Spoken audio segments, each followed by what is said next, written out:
Oh, Pearl. KJ's good on Pearl. I'll play KJ. I like KJ. Oh, we're gonna play KJ today?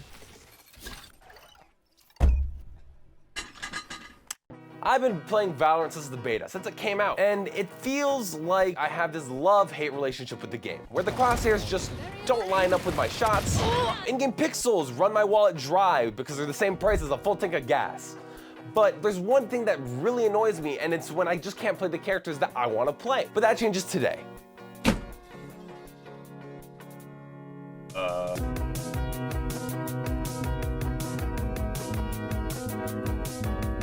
Think about for just a second all the problems in your life, how they really make you feel, right? The ones that make it hard for you to get out of bed in the morning. Now, I can't help you with any of those, unless it's selecting what character you want to play in a video game.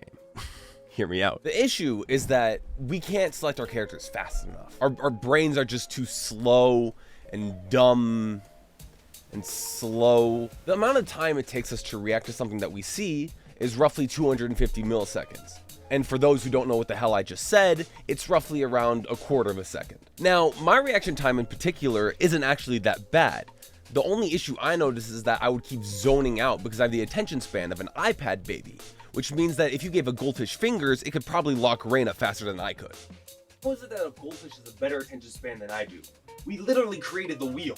When you think about it, why should we settle for the mediocrity and incapability of man? All we've really done was build shit, like the Eiffel Tower, or the Great Wall, or the pyramids, which, between you and me, I'm not even sure 100% that was us. So instead, what if we used robots? Robots are a lot better than us in a lot of different ways, right? Like repetitive tasks, precision, speed and consistency. So the plan is to code a program that I can't code. I can't. The closest thing I've ever done was Scratch, and that was during my middle school 8th grade coding camp, and now I can't even make a program run. Instead, to make this happen, I'm gonna be using something called a Stream Deck. Here, let me show you. This is a Stream Deck. If you've ever seen one of these things before, it's basically a macro pad that you can program to do almost anything. And by programming, I basically just mean dragging and dropping boxes. The idea I have for a Stream Deck is to be able to program a button that can loop back and forth so I can have my cursor jump in between the lock-in screen and whatever agent I want over and over again so that I can lock into my agent as fast as physically possible. There are many different versions of this thing. This one is the Stream Deck Mark II. I bought it for, I think, 150 bucks for 15 buttons, so like $10 a button. However, Valorant has well over 15 agents, which means that if I want to go to every single agent, I would have to have multiple pages that I would click across to, which, to be fair, is a minor inconvenience, but the solution that I came up with was to get the bigger version of the Stream Deck XL, which comes in at 250 bucks, but comes in with 32 buttons, making it so that I can fit every single agent on one screen. Do you really believe that I'm gonna pay 250 for that? Do I look stupid to you? Nah, I went on a Facebook Marketplace and I found someone selling theirs for 80 bucks around half an hour north. Wait a minute, why is it so low? It could be a scam.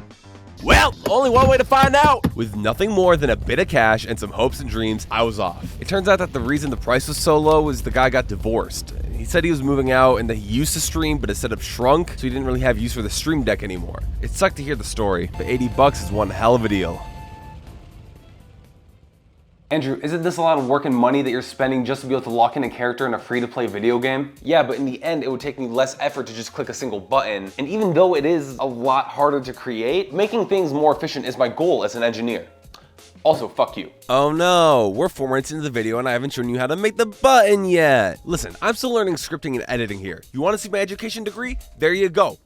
Okay, here, let me actually show you how it works though. For this last part, we're gonna need two things. A macro that can left click for us, as well as a macro that can move our mouse anywhere on a screen on an X and Y axis. We're gonna get both of these functions from a plugin called Super Macro. Super Macro is basically a plugin that allows you to type in inputs on lines, and then when you press the button on your Stream Deck, it'll execute those button presses. In between the two, the left mouse click is gonna be a much easier thing to find, as all we really need to do is find what registers a left mouse click, which you can find on their wiki page. And boom, left click done. The mouse is gonna be a lot more tedious, as the way it works is that the the mouse is placed on an X and Y axis, which has a number correlated to it. X being the left and right movement, while Y is the up and down. What I'm gonna do is I'm gonna find the X and Y coordinates of the lock-in button as well as a single agent of my choice, and then I'm gonna go and put them both into a single macro to create my Valorant Instalock button. Now you're probably thinking, hey Andrew, how are you gonna find the values of the coordinates? I would have told you by now if you stopped interrupting me. With the plugin that we got before comes a thing called mouse location. If you press it once, it'll give you the location of your mouse on the screen with the numbers. You press it again, it'll stop so you can save those numbers, and if you long press it, it'll save it to your clipboard so you can just copy and paste it.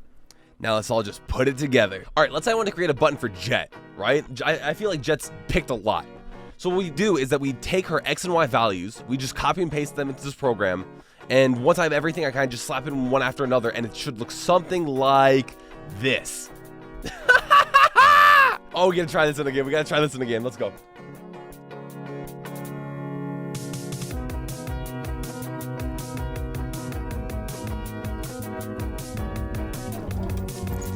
Match found.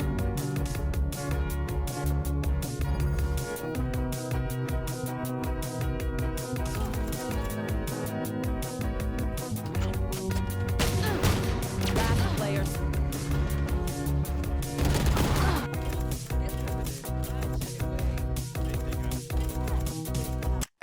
Hey, it's me again. For you, it's been like 5 minutes. For me, it's been 3 weeks.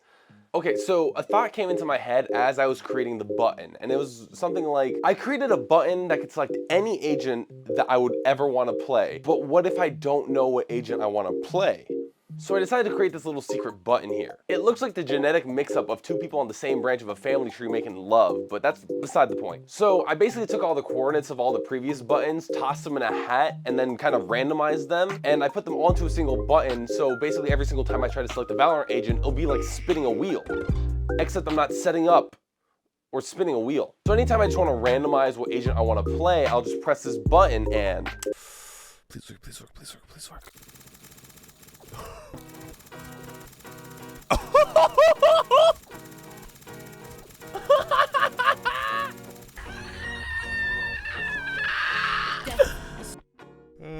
So it's the end. Yep, we're at the end. Oh, wait, you thought there was more? You thought there was more? I bet you feel so stupid right now. Yeah, that's all I got. But yeah, thanks for watching the vid. Glad you're here. Hands out. My hand is out. Hopefully you're shaking it right now. I severely suck with time management and editing. This video took 3 weeks. It shouldn't have. By the way, this isn't sponsored, but you can basically do everything I just did in the video for free just by downloading the Stream Deck app. You get like 6 free buttons, so it's more than enough if you have like 6 agents you want to play, or you want to play like different games. It's free. You could basically do the same thing I did that I spent 80 bucks on, so that's pretty good. But yeah, anyways, thank you for watching the vid. I'll try to make the next upload a bit closer, but for now I got a hole in the wall I gotta fix, so